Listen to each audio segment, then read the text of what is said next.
होता है बहुत ठंडी है, गर्मी मौसम में बहुत गर्मी है, भजन नहीं होता है। तो ये शरीर संबंधी, शरीर में आत्मबुद्धि के कारण हमारे ये दोनों विपरीत परिस्थिति का सम्मुखीन करना पड़ता है, हमको विचलित कर देता है। ये इसीलिए ये मन जितना भगवत चरण में सन्निवेशित तो होता है, तो धीरे धीरे देहात्म बोध हट जाता है। हटने का कारण उसको उतना अनुभव नहीं होता है, उसको उतना अनुभव होता नहीं है।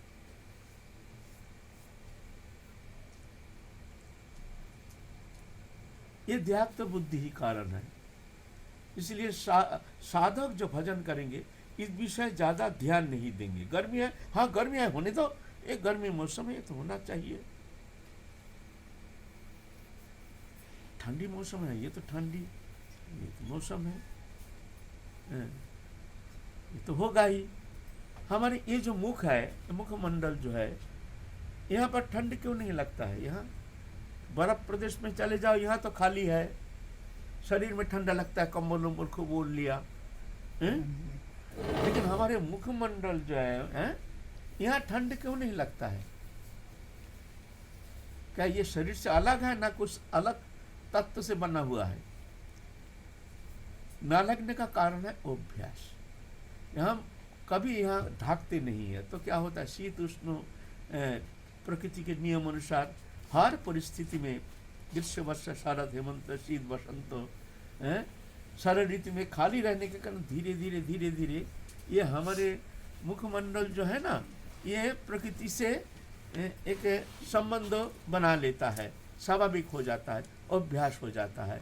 फिर यहाँ हमको कोई गर्मी में भी कष्ट नहीं होता, ये मुखमंडल में ठंडी में भी कष्ट नहीं होता है।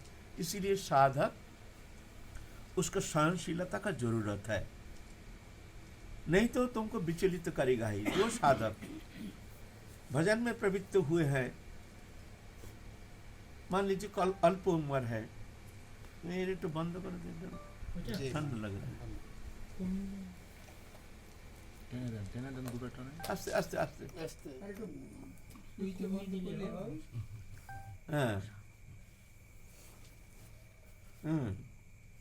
शीत उष्ण सुख दुख समसंग विवर्जिता। शीत उष्ण इसको सहन करने का चेष्टा करना चाहिए। तो इसमें क्या होता है, धीरे धीरे धीरे धीरे धीरे धीरे प्रकृति के साथ संपर्क में रहने के कारण वो धीरे धीरे धीरे धीरे शरीर सहिष्णु हो जाता है, फिर उतना विचलित होता नहीं है। लेकिन हम लोग क्या करते हैं, ज़्यादातर साधक, हम जैसे साधक जब भजन करने के लिए आते हैं तो इसके प्रति हमारा कोई साधन नहीं, चेष्टा नहीं। हम गर्मी मौसम में एयर कंडीशन चाहिए, कूलर चाहिए, पंखा चाहिए, ठंडी चाहिए, और उस परिस्थिति में उस शरीर को सुख देने के लिए ऐसे नाना प्रकार सुविधा के अंदर रह करके भजन करने का चेष्टा करते हैं। तो हमारे शरीर इस तरह से प्रकृति के साथ एक स्वाभाविक संबंध हो नहीं पाता है। इसीलिए हम ठंडी में ठंड सहन नहीं कर पाते हैं, गर्मी में गर्मी सहन नहीं कर पाते हैं। मैं अपने जीवन की बात बता रहा हूँ। हम लोग गरीब घर के थे, बचपन में कोई अच्छा बढ़िया स्वेटर फोटर हम लोग जीवन में पहने ही नहीं। स्वेटर या मोटा चादर जन्म से लेकर अभी तक शायद पहने नहीं है। ऐसे सहनशील ऐसे हो गया ऑटोमेटिकली। परिस्थिति ऐसी थी जिस स्थिति में ना रहने के कारण हर परिस्थिति में प्रकृति के साथ एक स्वाभाविक संपर्क, ये भी प्रभु की एक कृपा। हम कहते हैं ना प्रतिकूलतामयी कृपा, वो बचपन की प्रतिकूलतामयी कृपा वो हमारे साधारण जीवन में बहुत ही सहयोगी हो गई है। हमको जहाँ रहे, हमको गर्मी ठंडी इसमें हम ज़्यादा घबराते नहीं थे, क्योंकि हमारा ऐसा हो गया था, शरीर ही बचपन से ऐसे हो गया था। और हम साधारण जीवन में भी ऐसी परिस्थिति में रहने के कारण जंगल में, वहाँ कहाँ पंखा, बिजली थी ही नहीं, पंखा तो बहुत दूर की बात है, एक मजबूरी। प्रेम सरोवर में हम रहते थे, एक घर था, उसका वेंटिलेटर भी नहीं था। ऊपर में वेंटिलेटर होता है ना, वेंटिलेटर भी नहीं था। जानला तो बहुत दूर की बात है। एक दरवाज़ा बंद करो तो पूरा सील पैक, वह थोड़ा सा भी बातास का अनुप्रवेश होना संभव नहीं है। पूरा गर्मी मौसम में दर्जा दे करके उस गर्मी में हम बैठे रहते थे। धीरे धीरे ऐसे अभ्यास हो गया था, कितने भी गर्मी हो हमको गर्मी लगता ही नहीं था। निर्जला में भी, निर्जल में अब कहाँ, वो व्यवस्था ही नहीं, बिजली थी नहीं, पंखा भी नहीं थी। पसीना से लथपथ हो जाते थे, लेकिन बाबा हमको किंचित मात्र गर्म महसूस नहीं होता था। भगवान की मन अभ्यास हो गया ऐसा प्रकृति के साथ। फिर गर्मी मौसम में हम कितना तापते थे, कोई व्यवस्था नहीं थी क्योंकि बिजली थी नहीं, पंखा तो बहुत दूर की बात है। गर्मी मौसम में जो प्रेम सर वही लिखी में वो ऊपर में धूप में कितना तापते थे, तो धूप के अंदर सारा दिन धूप आकर के घर गर्म हो जाता था, बहुत गर्म रहता है। गर्म रात उसके ऊपर हम सो जाते थे दोपहर में बहुत मिनट- गर्म, मतलब उसी के ऊपर हम सो जाते थे। अभ्यास हो गया था, 1 मिनट नहीं ठहरा जाता था वो। अभ्यास हो गया था। नीचे बहुत गर्म, लेकिन उसी के ऊपर हम आराम से सोए हैं। ठंडी मौसम में कोई व्यवस्था नहीं थी। और हम जब साधु हुए थे तब तो पहले से ही हमारे मन में ऐसे मानसिकता थी, तो हम तो साधु हो जाएंगे भाई, हमको तो ये ठंडी सहन करना चाहिए, गर्मी सहन करना चाहिए। हम क्या करते थे, धूप के अंदर बेमतलब का सारे दिन ठहरे रहते थे। ठंडी मौसम में खाली बदन हवा में खाली बदन ठहरे रहते थे, पोष माह महीना में ऐसे। तो ऐसे अभ्यास करते करते ऐसे स्थिति आ गई थी।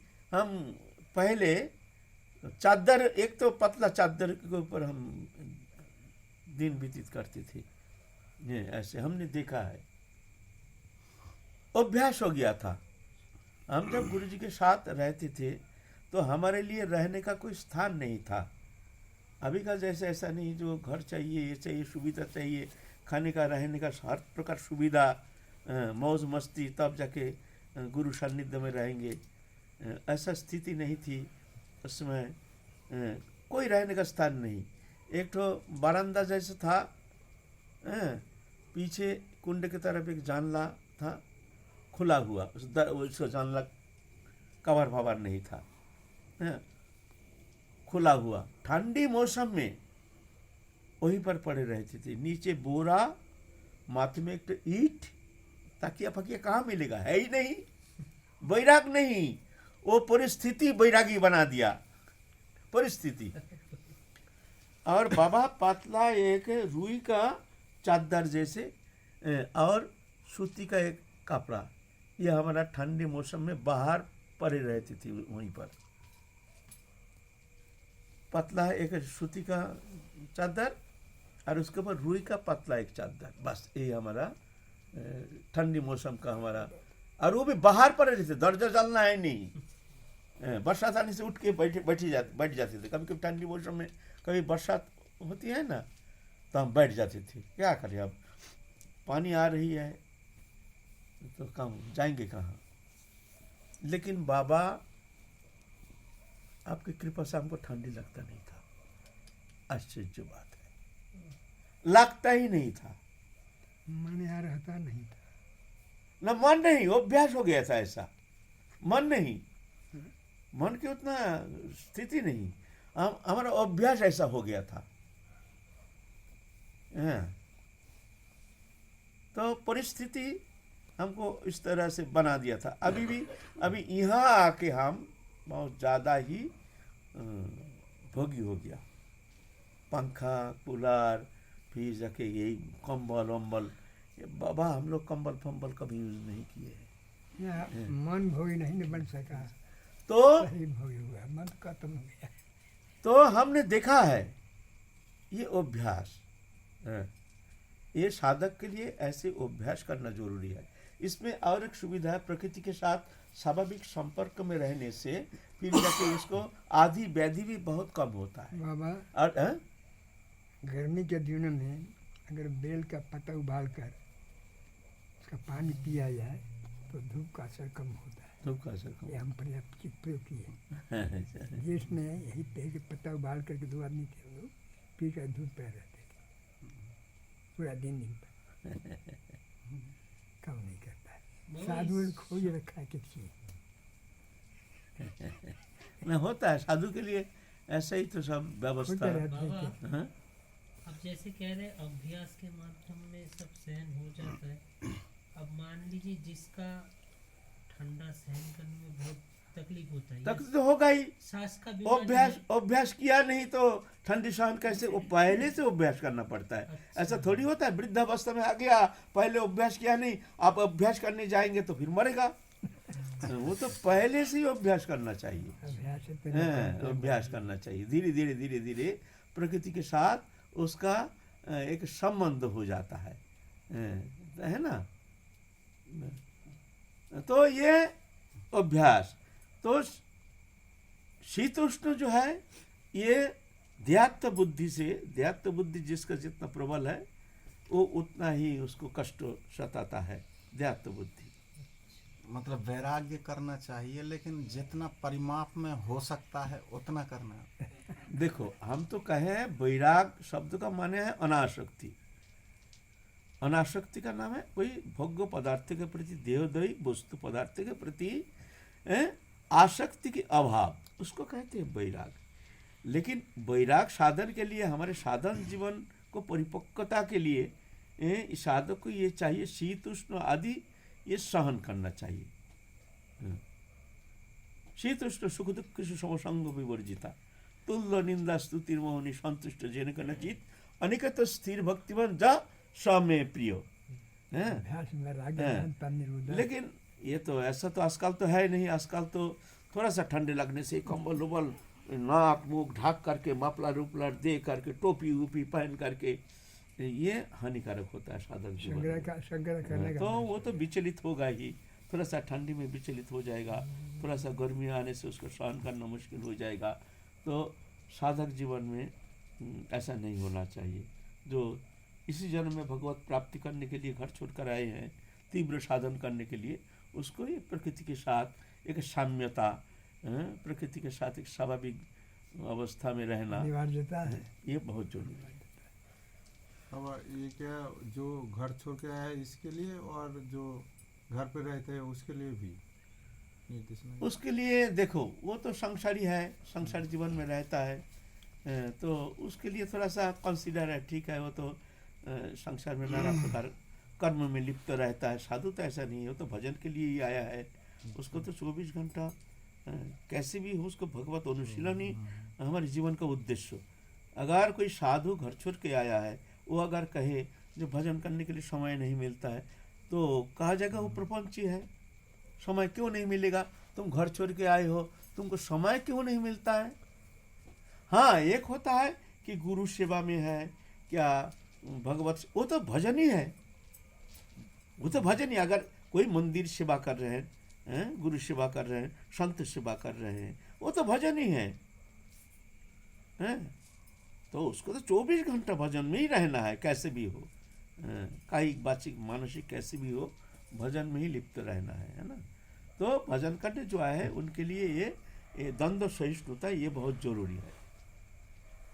हर्ष विषाद ये गया तुम्हारा शीतुष्ण।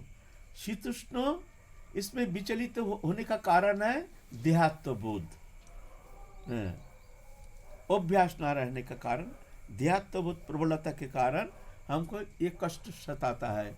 ठंडी में भजन नहीं होता है, गर्मी में भी विचलित हो जाती है, तो भजन कब करोगे? ये तो प्रकृति के नियम है, ये तो सहन करना पड़ेगा, इसको समता कर लो।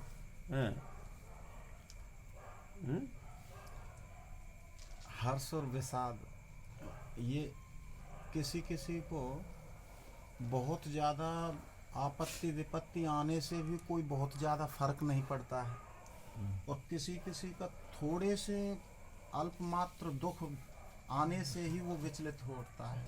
इसका कारण है ये मन संबंधी ये विकार।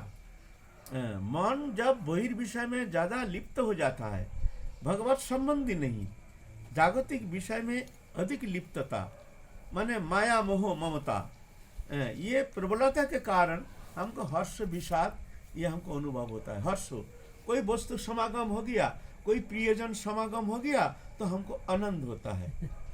कोई वस्तु नष्ट हो गया, कोई हमारे निज जन का किसी का वियोग हो गया, हम सहन नहीं कर पाते। ये है तुम्हारे माया में लिप्तता के कारण, ये अज्ञानता है। अज्ञानता से ये हर्ष विषाद ये पैदा होता है। अगर मान लो हमारा जगत से लेना ना देना, मगन रहना, तो कोई वस्तु समागम में हमको आनंद होगा नहीं, क्योंकि इससे हमारा क्या लेना देना है, वस्तु से हमारा क्या लेना देना है। हम तो राधा रानी के हैं, राधा रानी हमारे हैं, हमारे लेना देना तो सिर्फ भजन संबंधी है। एक भजन विषय ही हमारे आकर्षण, भजन के लिए जो भी करना है हम करने के लिए तैयार है ना। ऐसे होना चाहिए। जब जागतिक विषय में अधिक संलिप्तता, तो जाके हर्ष विषाद ये तो उनको सताएगा। ये है अज्ञानता ही कारण, माया मुग्धता ही कारण है ना। इसीलिए देखना चाहिए भगवत विषय संबंध छोड़कर जागतिक कोई भी विषय उसमें ज्यादा ही लिप्त नहीं होना चाहिए। साधक के लिए ऐसे चिंतन के द्वारा अभ्यास करना चाहिए। मन को समझा बुझा करके वस्तु विषय संबंध से अपनी इच्छा को हटाने का चेष्टा करना चाहिए, है ना। तो फिर जाके हर्ष विषाद ये तुमको सताएगा नहीं। ये अज्ञानता ही कारण है। शीतुष्ण है, ध्यात्म बोध से शीतुष्ण बोध सताता है। हर्ष विषाद है अज्ञानता, माया मोह, इसके कारण विचलित कर जाए। हर्ष में मतलब कोई वस्तु शुभ समाचार मिलने से माने जागतिक विषय, भगवत विषय नहीं, जागतिक विषय, जी, भगवत विषय नहीं। माना हर्ष, कोई महत् पुरुष आए हैं, उसमें तो हर्ष होगा, लेकिन वो परमार्थी विषय, सिद्ध विषय, वो हर्ष नहीं। जागतिक भोग्य विषय समागम से हमको हर्ष होता है, ये हर्ष अमंगल का सूचक है। अगर तुमको आनंद होता है, कोई रुपया दे गया बहुत सारे, तुमको बड़ा आनंद आया, तो हम समझ लेना ये तो मोह ही कारण, तुम्हारा अज्ञानता कारण, तुम्हारे माया मुग्धता ही कारण है। ये मन को विचार करना चाहिए। और मान लो कोई वस्तु नष्ट हो गया, बहुत सारी चोरी हो गया घर से, बहुत मन खिन्न हो गया, हाय हाय हाय हाय क्या करूं, कहाँ जाऊं, हमारे पैसा कौन ले गया, हाय हाय है। तो ये कारण क्या है, तुम्हारे आसक्ति। तो इसका कारण है अज्ञानता। विचार के द्वारा अज्ञानता हटाने से हर्ष विषाद से तुम मुक्त हो जाओगे। और देहात्म बोध से जितना तुम मन को ऊपर उठा लोगे, तो शीतुष्ण विषय द्वंद्व से तुम मुक्त रहोगे। उसके बाद आया मान अपमान। ये देहात्म बोध कैसे जाएगा? देहात्म बोध विचार के द्वारा, ये शरीर है, ये शरीर ये तो प्रकृति से संबंधित है, ऐसे जान करके विचलित नहीं होना चाहिए।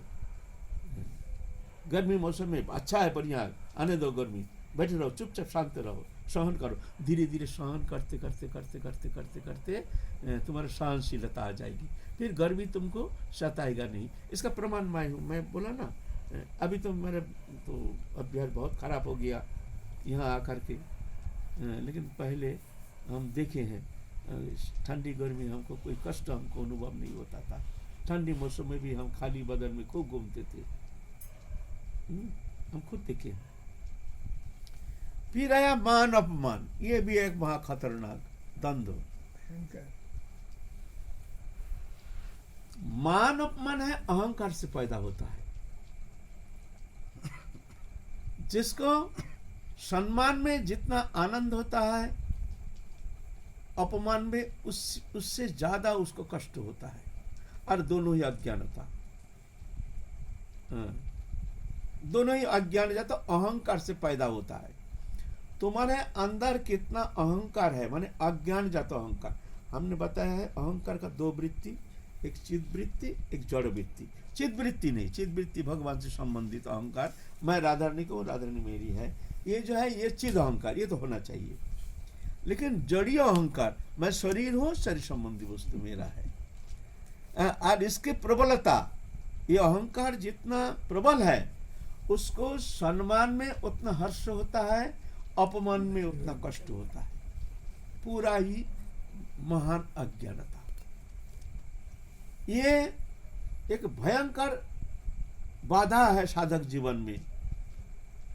ये अहंकार धीरे धीरे पुष्ट होता है तो साधक सम्मान के पीछे भागता है, वो पता नहीं चलता है, जो उसको एक दुर्बार आकर्षण, सम्मान में बड़ा आनंद लगता है, चस्का लगता है। कहीं जाते हैं, माला पहनाते हैं, बड़ा आदर करते हैं, बड़ा जय जयकार लगाते हैं, उसमें एक मुग्धता, उसमें एक स्वीकृति, उसमें एक तृप्त भाव, ये क्या होता है, साधक को, उसको अहंकार को पुष्ट कर देता है। साधक धीरे धीरे धीरे धीरे धीरे धीरे अहंकार पुष्ट होने का कारण भगवत जीवन से वो हट जाता है, उस जान नहीं पाता है मैं साधक जीवन जैसे होनी चाहिए, समशत्रु चौमित्र, चौथा था मानव मानय, शीतुष्ट सुख दुख से समसंग विवर्जिता, तुल्य निंदा स्तुति मौनी संतुष्ट जिन के नचित अनेकता स्थिर भक्तिमान जस समय प्रिय। भगवान कहते हैं वो मेरा प्रिय है, लेकिन भगवान की प्रियता से हमारा मतलब नहीं, हम तो संसार के प्रियता की तरफ ज्यादा ध्यान दे रहे हैं। ये प्रत्येक साधक को विचार करना चाहिए। जो परमार्थ लोभी साधक है उनके लिए, जो परमार्थ से मतलब नहीं है, आनंद लग रहा है, उसको आनंद लेने दो, उसके लिए हमारे ये शब्द है नहीं, वो आनंद में रहने दो उसको। खूब माला पहनो, खूब जय जयकार होते रहे, खूब प्रचार करो, खूब करो, है ना।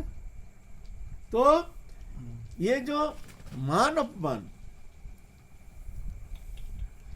ये अज्ञानता से पैदा होता है, और ये अज्ञानता माने अहंकार जितना तुम्हारा नष्ट होता जाएगा, दीनता आती जाएगी, अभिमान नष्ट होता जाएगा, तो धीरे धीरे धीरे धीरे सम्मान में भी वो हर्ष नहीं होता है, और अपमान से भी वो मुरझा नहीं जाता है। वो जानता है शरीर संबंधी विषय, इसमें हमारा लेना ना देना, किसका अपमान है, आत्मा का तो कोई अपमान होता ही नहीं, आत्मा का कोई स्तुति भी होती नहीं है, ये देह संबंधी, इससे हमारा कोई मतलब नहीं है।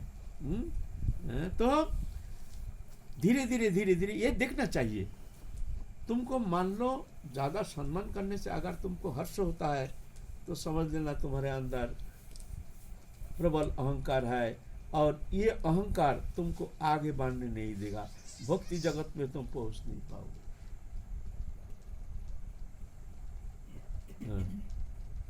अभिमान सुरापान, अहंकार तुमको वहां पहुंचने नहीं देगा। और अपमान, अगर अपमान में तुम्हारा बहुत खिन्नता आती है, मन बहुत मुरझा जाती है, बहुत दिन तक वो मन में रहता, हम कैसा अपमान करते, हम कैसा बोलते, ऐसे कर दिया, ऐसे कर दिया, तो समझना चाहिए ये भी तुम्हारा अहंकार है। विवेकानंद एक शब्द कहते थे, जो तुम वहां पर ज्यादा जाना जहां तुमको सब निंदा करते हैं, अपमान करते हैं, तुम्हारा विरूप समालोचना करते हैं, तुमसे प्यार नहीं करते हैं, बोलते हैं उस स्थान पर तुम ज्यादा जाना। बोले क्यों ना, वहां जाने से वो लोग ना मार मार के तुम्हारा अहंकार को नष्ट कर देंगे, तुम बहुत जल्दी भगवान के पास पहुंच जाओगे। अहंकारी बाधक है, और उस अहंकार को हम लोग पुष्ट करने के लिए तैयार हो जाते हैं। कैसे, हमको भी सम्मान मिले, हमको भी ये मिले, हमको भी माने गिने चुने, हम भी सूक्ष्म रूप में पता नहीं चलता है ये कहाँ पर हमको खींच करके कौन दिशा में ले जा रहा है। ये तो भगवत कृपा, गुरु कृपा से ही साधक जान जाता है। जो उस स्थिति में पहुंच गया है सामर्थ्य, उनके लिए कोई दोष नहीं, लेकिन साधक अवस्था में साधक को बहुत सावधानी के साथ कदम रख पर फूक फूक करके चलने के लिए प्रयत्न करना पड़ेगा। अगर इस शरीर रहते रहते भगवत प्राप्ति करने की इच्छा है तो बहुत सावधान होना पड़ेगा। तो ये मान अपमान, ये द्वंद्व, कभी कभी ये द्वंद्व कहीं सम्मानित तो हो गया, बहुत दिन तक वो तरंग रहता है मन में। बड़ा वहाँ तो बड़ा सम्मान किया हमको अरे वहाँ तो हमको बार बार मन ही मन में रमन करते हैं, वही गया तो बहुत आनंद, वहाँ तो बहुत सम्मान किया, ऐसा किया तैसा किया। और ऐसा ही कहीं थोड़ा सा अपमान कर दिया, बहुत दिन तक अरे इतना 20 बाजार में हमारा ऐसे ऐसे अपमान कर दिया 20 बाजार में अपमान कर दिया। अगर तुम्हारा अभिमान अहंकार ये नष्ट हो जाता है ना, तो फिर कोई फर्क नहीं पड़ता है। सम्मान से भी उसका हर्ष नहीं और अपमान से भी उसका कष्ट नहीं। ये परीक्षा है, ये परीक्षा के द्वारा तुम जान जाओगे तुम्हारे अंदर कितना अहंकार है। विचार करके, किसी को कहने का जरूरत नहीं तुम बहुत दाम्भिक हो, तुम बहुत अहंकारी हो, कहने का जरूरत नहीं, तुम खुद ही विचार कर लेना। अगर मान लो ना हमको कुछ फर्क, गाली देने से, कोई बीच बाजार में अपमान करने से हमको कोई फर्क नहीं पड़ता है, हमको माला पहनाने से भी हमको तो हर्ष नहीं होता, तो समझना अच्छा है, लक्षण अच्छा है, फिर भी सावधान रहना। ये अहंकार बहुत खतरनाक है, ये सम्मान बहुत खतरनाक है। अपमान तो अच्छा है, अपमान तो साधक को बहुत आगे ले जाता है, लेकिन ये सम्मान जो है साधक को धक्का मार के पीछे और खींच के ले जाता है। कठिन बात है। हम तो अपने घर में बैठे हैं, हमें सम्मान चाहिए ही नहीं। स्वाभाविक ऐसी कोई परिस्थिति बनी कि उसमें हमें बहुत कुछ सम्मान मिला, मिलने दो, और मिलने से हमें थोड़ी कुछ, वो तो जितना तुम्हारा अहंकार है उतना तुमको आनंद लगेगा। अहंकार थोड़ा है तो थोड़ा आनंद लगेगा, ज्यादा है तो ज्यादा आनंद एकदम फोटो फोटो खिंचाएंगे, फोटो खिंचाएंगे। बाबा घर बैठने से जी को अहंकार छू नहीं पाएगा।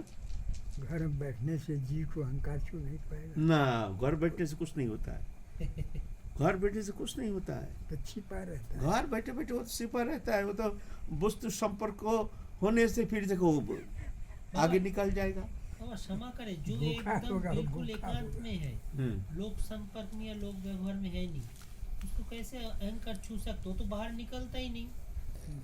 अरे बाबा, माया तुमको छोड़ेगा नहीं, माया छोड़ेगी नहीं, वो तुमको उस दरवाजा पार करा के ही ले जाएंगे, ऐसा नहीं लेंगे। बिल्कुल, वो बात तो सही है। वहाँ तुम्हारा प्रतिष्ठा तुम्हारे पीछे पीछे वहीं पर घुस जाएगा। माधवेंद्र पूरी पाद प्रतिष्ठा के डर से बाजार में जाके चले गए हैं, और वहां जा करके कौन है माधवपुरी, कौन है माधवपुरी, तुम्हारे लिए गोपीनाथ खीर कोई लो चूड़ी, कहाँ माधवपुरी, माधवपुरी। माधवेंद्र पुरी सो रहे थे, सोच रहे हैं भाई यहाँ हमको तो कोई जानता नहीं है, हमारे खीर खाने के लिए थोड़ा मन हुआ। अब ये कहाँ से पुजारी बोलते कौन है माधवपुरी, कौन है माधवपुरी, यहाँ तो हम ही एकमात्र सो रहे हैं, यह तो कोई मनुष्य सोता नहीं है बाजार में। भैया ये शरीर को कहते हैं माधवपुरी, क्या बात है? नहीं, तुम्हारे लिए गोपीनाथ खीर चोरी की करके रखा है, बोला वहाँ बाजार में सो रहा है माधवपुरी, उनको दे आओ। भाई तुम बहुत भाग्यशाली हो महाराज, आप तो बड़ा भाग्यशाली हैं, ये खीर लीजिए, गोपीनाथ ने आदेश किया आपको देने के लिए। माधवपुरी देखते हैं तो भाई ये तो प्रचार हो जाएगा, काल प्रचार होने से तो फिर जा करके हमारा प्रतिष्ठा बढ़ जाएगी, प्रतिष्ठा बढ़ जाएगी, फिर लोग घेर लेंगे हमको, चारों ओर नाम हो जाएगा, भागो भाई। अंधकार रहते रहते वहां से भाग के चले गए सीधे जगह, यहाँ रहना ही है नहीं। तो भाई वो भाग जाते हैं, जिसको चाहिए वो तो सोचते काल वहां जाने से, वहां भी ऐसी एक सभा है, हमको तो निमंत्रण किया है, वो भी बड़े बड़े लोग आएंगे भाई, चलो वहीं भी थोड़ा माला वाला तो पहनने की तरफ फोटो तो खींचेगी, मंत्री के साथ एक फोटो तो हमारा मंत्री के साथ भी एक फोटो खींचेगी, चलो बड़ा आनंद आ जाएगा, फिर लोग जानेंगे हमको। मन शून्य रहता है, सूक्ष्म पर रहता है, कान तक भी रहता है। ये परीक्षा का विषय है, ये तो कहने के विषय नहीं, कौन किसका कितना अहंकार है, ये तुम परीक्षा करो, तुम देखो।